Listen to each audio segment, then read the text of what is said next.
Hello friends, कैसे आप सब लोग। तो फ्रेंड्स, आज की वीडियो के अंदर बात करेंगे एक बहुत ही महत्वपूर्ण चैप्टर की, जो आपके एग्जाम में हमेशा ही देखने को आपको मिल जाता है। देखिए, जिन बच्चों का यूपी टेट का एग्जाम है, तो यूपी टेट के एग्जाम में के अंदर जिन बच्चों का पेपर फर्स्ट के अंदर उन्होंने ईवीएस लिया हुआ है, तो ईवीएस के अंदर आपको देखने को मिलता है। जिन बच्चों का पेपर टू के अंदर जिन्होंने सोशल साइंस लिया हुआ है, तो वहाँ पर आपको यहाँ से क्वेश्चन देखने को मिलता है। उसके अलावा जिन बच्चों का सीटेट का एग्जाम है, तो सीटेट के अंदर जिन बच्चों का पेपर सेकंड के अंदर जिन्होंने सोशल साइंस लिया हुआ है, तो वहां पर आपको यहाँ से क्वेश्चन देखने को मिलता है। लेकिन सीटेट का जिनका पेपर फर्स्ट भी है, वो भी आप लोग इसको ध्यान से देखिए, क्योंकि आपके लिए भी महत्वपूर्ण है। क्योंकि आज की वीडियो के अंदर जो मैंने टॉपिक लिया है, ये आपका ऐसा टॉपिक है जो आपका सीटेट, यूपीटेट और बाकी के टेट एग्जाम में तो देखने को मिलता ही है, लेकिन जो आपको वैकेंसी भी आपको देखने को जो मिलती है, जो भर्तियां निकलती है, वहां पर भी आपके लिए महत्वपूर्ण है। वहां पर भी आपको यहाँ से क्वेश्चन बनते हैं, ठीक है। तो इसलिए इस चैप्टर के आगे आप लोग लगा लेना, वेरी वेरी इंपॉर्टेंट, बड़ा महत्वपूर्ण चैप्टर है और आपके टीचिंग के एग्जाम के लिए और आपके टेट के एग्जाम के लिए बहुत ही महत्वपूर्ण है। और जो बच्चे सीटेट और यूपी टेट का एग्जाम देने वाले हैं, उनके लिए और भी ज्यादा महत्वपूर्ण हो जाता है, ठीक। तो चलिए बात करते हैं आज के महत्वपूर्ण चैप्टर की, जिसका नाम है आपका एटमॉस्फेयर, यानी कि वायुमंडल के बारे में। उसके अलावा जो लोग नए आए हैं, वो बच्चे चैनल को सब्सक्राइब कर लेना, क्योंकि आपका चाहे सीटेट का एग्जाम हो, यूपी टेट का एग्जाम हो, चाहे कोई भी टेट का एग्जाम हो, उसकी तैयारी मैं अपने यूट्यूब चैनल पर आपको करा रहा हूं। इसलिए आप लोग चैनल को सब्सक्राइब कर लेना, वीडियो को लाइक एंड शेयर बिना कहे आप लोग कर दिया करो, ठीक। चलिए बात करते हैं आज की वीडियो के अंदर एटमॉस्फेयर के बारे में। देखिए, आज की वीडियो के अंदर मैं आपको एटमॉस्फेयर के बारे में बताऊंगा, उसके अलावा आपको बताऊंगा ग्रीन हाउस गैस के बारे में बताऊंगा, उसके अलावा आपको लेयर्स बताऊंगा, जो परतें होती है, शोभ मंडल, समताप मंडल, आयन मंडल, जहां से हमेशा ही ज्यादातर क्वेश्चन देखने को मिलता है, उसके बाद आपको वो बताऊंगा। तो चैप्टर अच्छा खासा बड़ा है आपका, तो इसके बारे में आपको सारी चीजें डिटेल से बताने वाला हूं। उसके बाद आप लोग क्वेश्चन लगाना, तो लगभग आपके सभी आंसर आपको यही से देखने को मिल जाएंगे, ठीक। चलिए बात करते हैं पहले एटमॉस्फेयर के बारे में। उससे पहले आप लोग जानिए, सिंपल से एक बात जानिए। देखिए, जो हमारी पृथ्वी होती है, उस पर आपको ये मंडल देखने को मिलेंगे, वायुमंडल, जलमंडल, स्थल मंडल, और एक होता है आपका जीवमंडल, यानी बायोस्फीयर, जिस पर जीवन होता है, ठीक है। जो जिंदगी होती है, जो जीवन होता है, वो होता है आपका जीवमंडल पर, ठीक। ये सभी मंडल आपके एग्जाम के लिए बहुत महत्वपूर्ण है, क्योंकि सभी मंडल से आपके एग्जाम में क्वेश्चन पूछे जाते हैं। तो इन्हीं सभी मंडल को मैं आपके लिए कराऊंगा। आज आपके लिए मैं वायुमंडल यानी एटमॉस्फेयर करा रहा हूं, उसके बाद आपके लिए जलमंडल आएगा, स्थलमंडल आएगा, फिर आपका जीवमंडल आएगा, क्योंकि इन्हीं सभी मंडल से कई सारे क्वेश्चन आपके एग्जाम में देखने को मिलेंगे, ठीक है। तो इसलिए बड़ा महत्वपूर्ण हो जाता है ये वाले चैप्टर आप लोगों के लिए जानना। देखिए, एटमॉस्फेयर के बारे में आप लोग सीधा सा ये जानिए कि जो हमारी पृथ्वी होती है, जो हमारी अर्थ होती है, वो चारों ओर वायु से घनी चादर से घिरी होती है, ठीक है। और बेसिकली इसे ही एटमॉस्फेयर कहा जाता है, जो वायु की जो मोटी चादर होती है, ठीक है। तो इसी क्या कहा जाता है, वायुमंडल कहा जाता है। लेकिन हमारे एग्जाम के लिए जो जानना जरूरी है, हमारे एग्जाम के लिए जानना जरूरी है ये वाली बात। वो कौन सी है कि जो हमारा वायुमंडल होता है, उसमें पाई जाने वाली कौन कौन सी गैस होती है और सबसे महत्वपूर्ण गैस कौन सी होती है। इन्हीं गैसों के बारे में अब हमें पढ़ना है थोड़ा डिटेल से। देखिए, अगर मैं बात करूं एटमॉस्फेयर में सबसे ज्यादा जो गैस पाई जाती है, वो पाई जाती है आपकी नाइट्रोजन और ऑक्सीजन। ये दो ऐसी गैस है जो सबसे ज्यादा वायुमंडल में पाई जाती है। अगर मैं नाइट्रोजन की बात करूं तो ये पाई जाती है लगभग 78%। अगर ऑक्सीजन की बात करूं तो ये पाई जाती है लगभग 21%, कहीं कहीं पर आपको 20.9% भी देखने को मिल जाएगा, ठीक। तो वायुमंडल में सबसे ज्यादा ये दो गैस पाई जाती है, ठीक है। तो वायुमंडल का जो आप लोग ये हिस्सा देख रहे हो, इसमें आपका नीले वाला जो हिस्सा है लगभग 78% ये आपका नाइट्रोजन गैस से आपका भरा हुआ है, ठीक है। और दूसरे नंबर पर होती है आपकी ऑक्सीजन, जो होती है लगभग 21%। अब नाइट्रोजन और ऑक्सीजन के अलावा और क्या देखने को मिलता है, इन दोनों के अलावा ऑर्गन देखने को मिलते हैं लगभग 0.93%, CO2 देखने को मिलती है, कार्बन डाइऑक्साइड लगभग 0.03%, और इन सभी गैसों के अलावा धूल के छोटे छोटे कण भी हवा में मौजूद रहते हैं। आपके एग्जाम में सिंपल क्वेश्चन कई बार ये पूछा जा चुका है कि बताइए निम्नलिखित में से कौन सी वायुमंडल में से पाई जाने वाली गैस नहीं है, ठीक है। तो आपको सभी गैसों के बारे में पता होना चाहिए। भाई, ऑक्सीजन पाई जाती है, नाइट्रोजन पाई जाती है, ऑर्गन पाई जाती है, कार्बन डाइऑक्साइड पाई जाती है, और धूल के छोटे छोटे कण भी पाए जाते हैं हमारे वायुमंडल के अंदर। तो पहली महत्वपूर्ण चीज आप लोगों के लिए जानना ये हो गई, जो मैंने आपको जस्ट अभी बताई है। अब एक एक करके इन सभी गैस के बारे में पढ़ेंगे, क्योंकि इन गैस से संबंधित भी क्वेश्चन आपके एग्जाम में देखने को मिलते हैं। तो पढ़िए इन गैस के बारे में थोड़ा सा डिटेल में। अगर मैं बात करूं नाइट्रोजन की, जैसे मैंने आपको बताया लगभग 78% ये हमारे एटमॉस्फेयर के अंदर पाई जाती है। जब हम सांस लेते हैं तो फेफड़े होते हैं, जो हमारे लंग्स होते हैं, वो कुछ नाइट्रोजन भी ले जाते हैं, यानी हम ऑक्सीजन के साथ साथ नाइट्रोजन भी सांस के जरिए अपने अंदर ले जाते हैं और फिर उसे बाहर निकाल देते हैं CO2 के साथ। लेकिन जो पौधे होते हैं ना, वो ऐसा काम नहीं करते। पौधों को अपने जीवन के लिए नाइट्रोजन की जरूरत होती है, नो डाउट, लेकिन वो सीधे नाइट्रोजन नहीं ले सकते। जब पौधे हमारी तरह सीधे नाइट्रोजन नहीं ले सकते, फिर वो कैसे लेते हैं। देखो वो क्या काम करते हैं, वो बोलते हैं मिट्टी से, यानी जो सोइल होती है, मृदा होती है मिट्टी से, और पौधों की जड़ों में कुछ बैक्टीरिया होते हैं, इनसे बोलते हैं यार हमारे लिए कुछ नाइट्रोजन लेके आ जाओ, ठीक है। तो ये मिट्टी और जो बैक्टीरिया होता है, जीवाणु होते हैं, ये वायु से नाइट्रोजन लेकर इसका जो स्वरूप होता है उधर उसको बदल देते हैं, चेंज कर देते हैं, और फिर पौधों को लाकर देते हैं, ले भाई अपना तू नाइट्रोजन ले ले, हम तेरे लिए नाइट्रोजन लेकर आ गए, ठीक। तो जो आदमी होता है वो तो सीधे नाइट्रोजन ग्रहण करता है, लेकिन जो पौधे होते हैं वो मिट्टी और बैक्टीरिया की हेल्प से नाइट्रोजन को लेते हैं। ये महत्वपूर्ण पॉइंट था, इसमें आप लोगों के लिए जानना, ठीक। अब नाइट्रोजन के अलावा दूसरी गैस आ गई आपकी ऑक्सीजन, जो सबसे महत्वपूर्ण गैस जिसको मैं मानता हूं, क्योंकि इसके बिना हमारा जीवन ही संभव नहीं है, ठीक है। ऑक्सीजन की बात करें तो दूसरे नंबर की गैस होती है, लगभग 21% हमारे वायुमंडल में पाई जाती है। मनुष्य तथा जो पशु होते हैं, जो जानवर होते हैं, सांस लेने से ऑक्सीजन प्राप्त करते हैं। देखिए सिंपल सी बात समझिए, जो मनुष्य हो गए, जैसे हम लोग हो गए, हम लोग क्या काम करते हैं, हम ऑक्सीजन को ग्रहण करते हैं और जो कार्बन डाइऑक्साइड होती है उसको हम लोग छोड़ते हैं। लेकिन जो पौधे होते हैं, जो प्लांट्स होते हैं, वो ऑक्सीजन लेते हैं और वो CO2 लेते हैं और ऑक्सीजन को छोड़ते हैं, मतलब वो हमारा उल्टा करते हैं। तो आदमी का और जो पौधे होते हैं, इनका आदान प्रदान एक दूसरे से चलता रहता है कि भाई तू मुझे ये वाली गैस दे दे और ये वाली छोड़ दे, ठीक है। तो अब पढ़े इसके बारे में और पॉइंट। जो ग्रीन प्लांट्स होते हैं, हरे पौधे होते हैं, वो फोटोसिंथेसिस की जो प्रक्रिया होती है, प्रकाश संश्लेषण की प्रक्रिया, जिसमें पौधे अपना भोजन बनाते हैं, तो प्रकाश संश्लेषण द्वारा ऑक्सीजन को उत्पन्न करते हैं। इस प्रकार वायु में ऑक्सीजन की मात्रा समान बनी रहती है। यदि हम वृक्ष काटते हैं तो ये संतुलन बिगड़ जाता है, इसलिए बोलते हैं ज्यादा से ज्यादा क्या काम करिए, वृक्ष लगाइए, ज्यादा से ज्यादा पेड़ों को लगाइए। जितने ज्यादा वृक्ष को आप लगाओगे उतनी ज्यादा आपके लिए महत्वपूर्ण हो जाएंगे, क्योंकि इनके बिना जीवन ही संभव नहीं है, ऑक्सीजन आपको पेड़ ही देंगे, ठीक है। अब ये मत कहना अगर हम नहीं रहेंगे तो पेड़ भी नहीं रहेंगे, ठीक है, इस तरीके का कोई आर्ग्यू मत करना किसी भी तरीके का। अगली गैस है जो आपके एग्जाम के लिए महत्वपूर्ण है, वो आपके जीवन के लिए महत्वपूर्ण थी, आपके एग्जाम के लिए महत्वपूर्ण है, वो आपकी कार्बन डाइऑक्साइड। इसके बारे में देखते हैं। जो हरे पौधे होते हैं वो अपने भोजन के रूप में कार्बन डाइऑक्साइड का प्रयोग करते हैं, जैसे मैंने आपको बताया, और ऑक्सीजन को छोड़ते हैं। और जो मनुष्य और जो पशु होते हैं वो कार्बन डाइऑक्साइड बाहर निकालते हैं। मनुष्य तथा पशुओं द्वारा बाहर छोड़े जाने वाली जो कार्बन डाइऑक्साइड होती है, इसकी मात्रा पौधों द्वारा प्रयोग की जाने वाली गैस के बराबर ही होती है, जिससे क्या होता है, एक बैलेंस बना रहता है, एक संतुलन बना रहता है। लेकिन ये संतुलन कब खराब होता है? देखिए ये संतुलन जब खराब होता है, जैसे जो कोयला हो गया या जो खनिज तेल हो गए, इनके इन दोनों के जलाने से जो गैस निकलती है, इससे गड़बड़ा जाता है, इससे बैलेंस बिगड़ जाता है। तो ये हमारे वायुमंडल में प्रतिवर्ष लगभग करोड़ों टन कार्बन डाइऑक्साइड गैस की बढ़ोतरी हो जाती है। देखिए इतनी ज्यादा अगर कार्बन डाइऑक्साइड गैस की बढ़ोतरी होगी तो उसका क्या होगा, उसका खामियाजा हमें ही भुगतना पड़ेगा, ठीक। और इसका परिणाम स्वरूप इसका बढ़ा हुआ जो आयतन होता है, जो वॉल्यूम होता है, वो हमारी पृथ्वी पर मौसम और जलवायु को प्रभावित करता है, CO2 का, ठीक है। तो इसलिए इतने नुकसानदेह होते हैं हमारे लिए जो कोयला और खनिज तेल से निकलने वाले जो ये गैस होती है, ठीक है।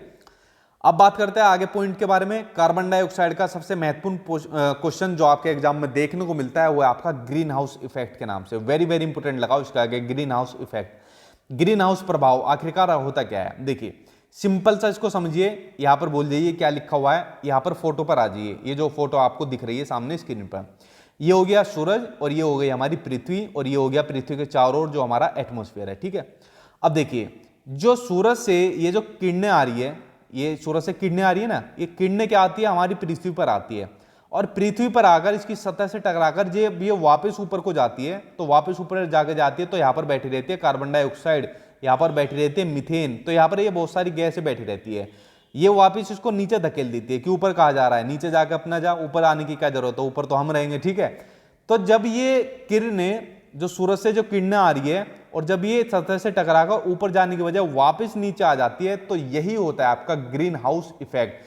ग्रीन हाउस इफेक्ट यानी जो ग्रीन हाउस जो गैस होती है उनका जो प्रभाव पड़ता है। तो ग्रीन हाउस इफेक्ट के बारे में आप लोग जान गए। अब देखिए जब एक ग्रीन हाउस इफेक्ट हो जाएगा तो इसके अभाव में धरती इतनी ठंडी हो जाती है कि इस पर रहना भी असंभव हो जाएगा। लेकिन ध्यान से सुनना, जब कारखाने या जो कार से जो धुआं निकलता है, इससे जो हमारे एटमॉस्फेयर होता है, वायुमंडल होता है, उससे इसका स्तर बढ़ जाता है, उससे इसका क्या बढ़ जाता है, स्तर बढ़ जाता है। और इस उष्मा को यानी हीट के द्वारा पृथ्वी का तापमान भी बढ़ जाता है और जब पृथ्वी का तापमान बढ़ जाएगा तो इससे क्या हो जाएगा, इससे हो जाएगा ग्लोबल वार्मिंग, ठीक है। तो ग्लोबल वार्मिंग के लिए देखिए कितनी जिम्मेदार हो जाती है। और सबसे महत्वपूर्ण कह रहा हूं, सबसे खतरनाक चीज हमारी पृथ्वी के लिए क्या है, ये ग्लोबल वार्मिंग के नाम से, ठीक। तो फ्रेंड्स आई होप आप लोग ग्रीन हाउस इफेक्ट को जान गए होंगे, ग्रीन हाउस प्रभाव को जान गए होंगे, ठीक है। जब सूरज की किरणें सतह पर टकराकर ऊपर जाने की बजाय वापस नीचे आ जाती है, किन की वजह से, कार्बन डाइऑक्साइड हो गई, मीथेन हो गई, इनकी वजह से। ठीक, तो पहली पॉइंट तो आपका अंदर इसके अंदर ये हो गया। दूसरा क्या है, तापमान में इस वृद्धि के कारण पृथ्वी के सबसे ठंडे प्रदेश में जमी हुई बर्फ पिघलती है। जो आपके ग्लेशियर होते हैं, हमारे भी जो ग्लेशियर है, जब ये तापमान बढ़ेगा, पृथ्वी का टेम्परेचर बढ़ेगा, तो ग्लेशियर क्या होंगे, ग्लेशियर पिघल जाएंगे। जब ग्लेशियर पिघल जाएंगे तो किस में जाकर मिलेंगे, समुद्र में जाकर मिलेंगे, और समुद्र में मिलेंगे तो समुद्र का जो जल स्तर है वो बढ़ जाएगा, और समुद्र का जल स्तर बढ़ जाएगा, जो तटीय क्षेत्र होते हैं, जो तट के जो क्षेत्र होते हैं, वहां पर बाढ़ आ जाती है। तो देखिए कितना खतरनाक होता है ग्लोबल वार्मिंग हमारी पृथ्वी के लिए और हमारे लिए। ठीक, तो इसको आप लोग जान गए। आगे देखिए, अब बात करते हैं वातावरण में पाई जाने वाली जो ग्रीन हाउस गैस है उनके बारे में बात करते हैं। सीधा क्वेश्चन पूछता है एग्जामिनर कि कौन सी गैस है और कौन सी निम्नलिखित में से गैस नहीं है। तो आपको सभी गैसों के बारे में पता होना चाहिए कौन कौन सी ग्रीन हाउस गैस है। देखिए, अगर मैं सबसे महत्वपूर्ण गैस की बात करूं जो आपके एग्जाम में भी कई बार पूछी जा चुकी है कि सबसे महत्वपूर्ण जो ग्रीन हाउस गैस है वो आपकी कार्बन डाइऑक्साइड यानी कि CO2 सबसे महत्वपूर्ण ग्रीन हाउस गैस है। ठीक, उसके अलावा आपकी मीथेन हो गई, वाटर वेपर हो गया, नाइट्रस ऑक्साइड हो गया, फ्लोरोनिकर तो आपकी गैस हो गई, ये सभी आपकी ग्रीन हाउस गैस है। इन सभी को आप लोग याद कर लेना, सभी आप लोगों के लिए महत्वपूर्ण है। ठीक है, एक और लिख लो आप लोग, अगर लिखना चाहो इसको साथ के साथ, महत्वपूर्ण है आपका क्लोरोफ्लोरोकार्बन। इसको मैं यहां लिख देता हूं, क्लोरोफ्लोरो और कार्बन। ठीक है, क्लोरोफ्लोरोकार्बन गैस, ये भी बड़ी महत्वपूर्ण होती है। जो ग्रीन हाउस गैस जो होती है ये लेकिन मानव के द्वारा निर्मित होती है। ठीक है, ये किसके द्वारा होती है, मानव के द्वारा होती है। जैसे आपके घरों में क्या होगा, आपके घरों में जो AC हो गया, आपके घरों में फ्रिज हो गया, तो इसके अंदर इस वाली गैस का यूज किया जाता है। ठीक है, तो इसके लिए जिम्मेदार होती है। तो ग्रीन हाउस गैस में आप क्लोरोफ्लोरोकार्बन को भी कर सकते हो, जिसके जिम्मेदार हम लोग खुद है। ठीक है, चलिए बात करते हैं अगले पॉइंट के बारे में। इन सभी गैस को देख लेना, किसी ना किसी गैस के बारे में, सभी के बारे में भी एग्जामिनर आपसे एग्जाम में पूछ लेता है। तो फ्रेंड्स, आई होप आप लोग यहां तक जान गए होंगे, ग्रीन हाउस गैसों के बारे में जान गए होंगे। ठीक है, जैसे पेड़ जो काटे जा रहे हैं, जितने भी उद्योग लग रहे हैं, उनकी वजह से इसमें वृद्धि होती है ग्रीन हाउस के अंदर। अब बात करते हैं इस चैप्टर की सबसे महत्वपूर्ण पॉइंट की, इस चैप्टर की पूरी जान की, वो है इस चैप्टर की जो संरचना है, जो स्ट्रक्चर है, जो लेयर्स पूछी जाती है आपके एग्जाम के अंदर। देखिए, हमारा वायुमंडल 5 परतों से बनता है। कितनी परतों से बनता है, 5 लेयर से बनता है। और 5 लेयर्स में से किसी ना किसी एक लेयर के बारे में एग्जामिनर आपसे पूछ लेता है, लेकिन आपको पांचों की पांचों करना जरूरी है, पांचों ही महत्वपूर्ण है। तो इनको एक बार में देखो, मैं बड़ा इजी वे में आपको समझाऊंगा, पांचों के बारे में आपको समझ में आ जाएगा। ठीक, अब देखिए, अब बात करते हैं इन पांचों परतों के बारे में। एक होती है आपकी ट्रोपोस्फेयर, जिसको सौरमंडल कहते हैं। एक होती है आपकी स्ट्रेटोस्फेयर, जिसको समताप मंडल बोलते हैं। एक होती है आपकी मध्यमंडल। एक होती है आपकी वायुमंडल, इसको आयन मंडल के नाम से भी जाना जाता है। कौन सी होती है, आयन मंडल के नाम से भी इसको जाना जाता है। एक होती है आपकी एक्सोस्फेयर यानी कि बहिर्मंडल। ये 5 लेयर्स होती है जो हमारे एटमॉस्फेयर के अंदर पाई जाती है। ठीक है, अब इन्हीं 5 परतों के बारे में हमको पढ़ना है। कभी कभी एग्जामिनर सीधा सीक्वेंस से पूछ लेता है कि भाई पहले नंबर पर कौन सी होती है। ठीक है, तो ये ऐसी बढ़ती जाती है, पहले पर ये, दूसरे पर, तीसरे पर, फिर चौथे पर और 5वें पर सबसे ऊपर ये होती है। तो ऊंचाई के अकॉर्डिंग ये ऐसे बढ़ती जाती है। हो सके तो इसमें आप लोग एक ट्रिक भी याद कर लेना, अगर किसी बच्चों को याद नहीं हुई तो देखिए ट्रिक क्या है। ट्रिक इसके अंदर ये है कि छोड़ सबको मैं बाहर आया, छोड़ सबको मैं आया बाहर, ये ट्रिक है इसके अंदर, छोड़ सबको मैं आया बाहर। आप देखो, आप कहोगे सर ये कैसी ट्रिक है।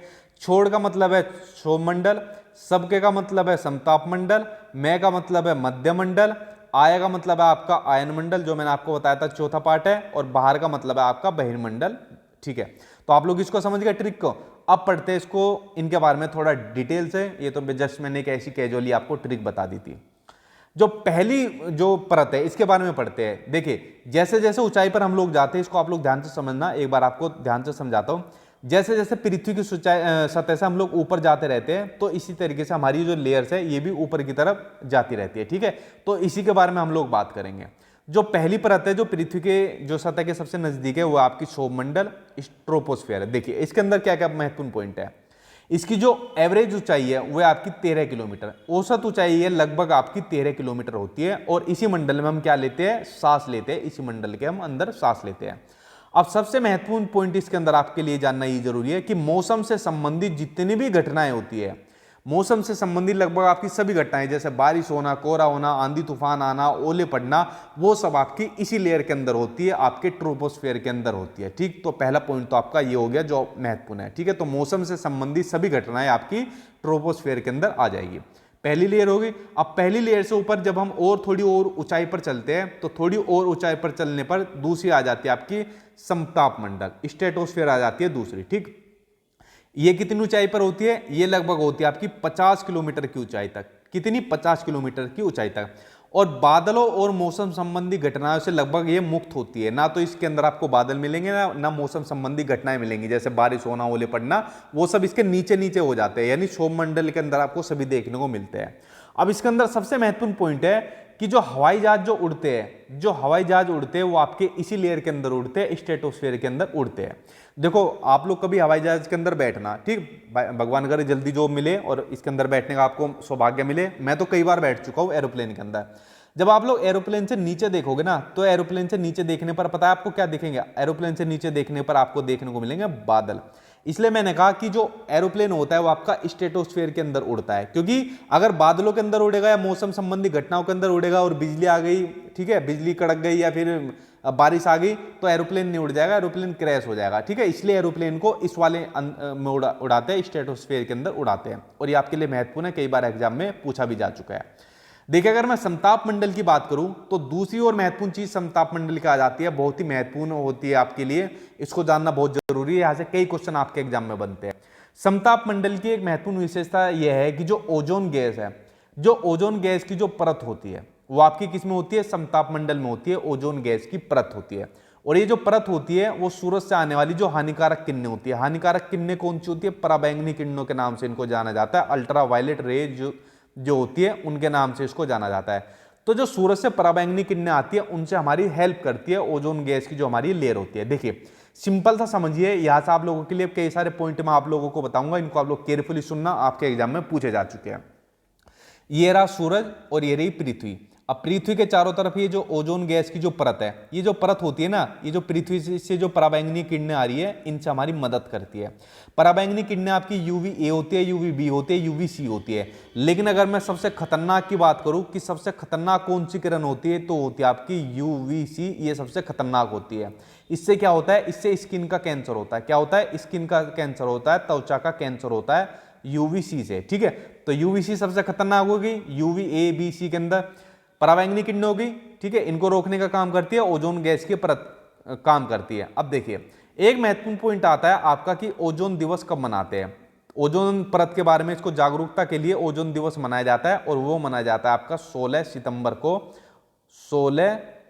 16 सितंबर को ओजोन दिवस मनाया जाता है। ये बड़ा महत्वपूर्ण है, आपके एग्जाम में देखने को मिला है। उसके अलावा एक पॉइंट आपके लिए भी बनता है कि जो ओजोन की जो ये लेयर है, परत है, इसकी मोटाई कितनी है। जो आपकी ओजोन की जो लेयर है, सिंपल छोटे में लिख देता हूं, ओजोन लेयर की जो मोटाई है, इसको मापने की इकाई कौन सी है, इसको मापने की यूनिट कौन सी है, इसको मापने की इकाई कौन सी है।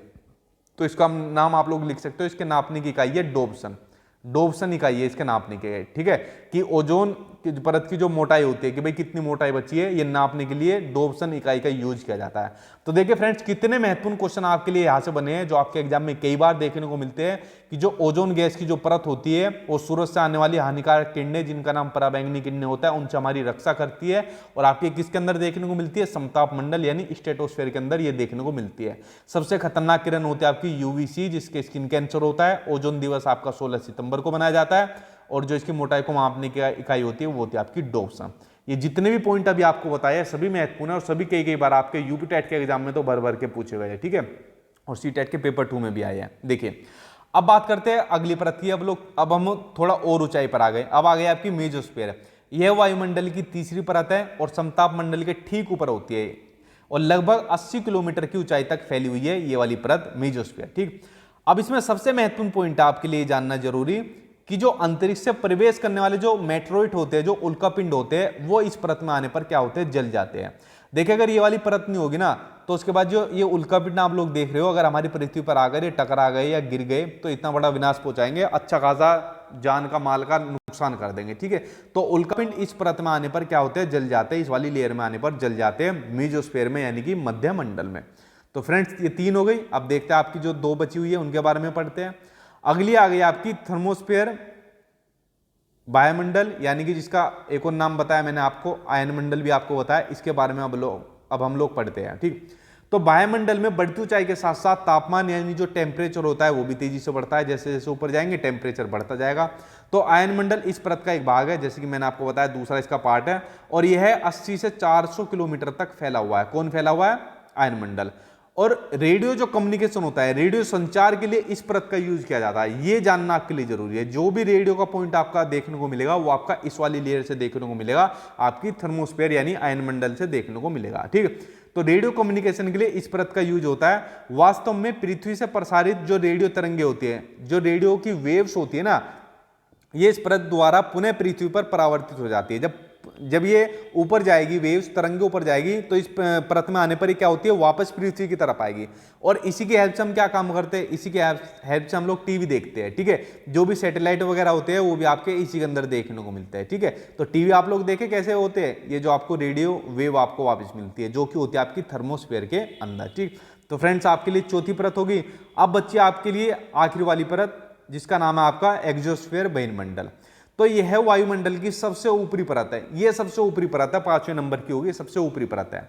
और यह वायु की पतली परत होती है। इसके अंदर आपको लोगों के लिए जानना जरूरी है कि हल्की गैस जैसे हीलियम और हाइड्रोजन आपको अंतरिक्ष में तैरती रहती है इसी के अंदर, हीलियम और हाइड्रोजन। ठीक, ये वायुमंडल के अंदर सिर्फ इतना महत्वपूर्ण पॉइंट आपके लिए जानना जरूरी था। तो फ्रेंड्स देखिए, जो आपका चैप्टर था एटमॉस्फेयर का, वायुमंडल का, वो आज मैंने आपको पूरा डिटेल में बताया, पूरा कंप्लीट बताया और सारी जानकारी आपको दी है जो आपके एग्जाम के लिए महत्वपूर्ण है। तो इनको आप लोग दोबारा से अच्छे तरीके से पढ़ लेना।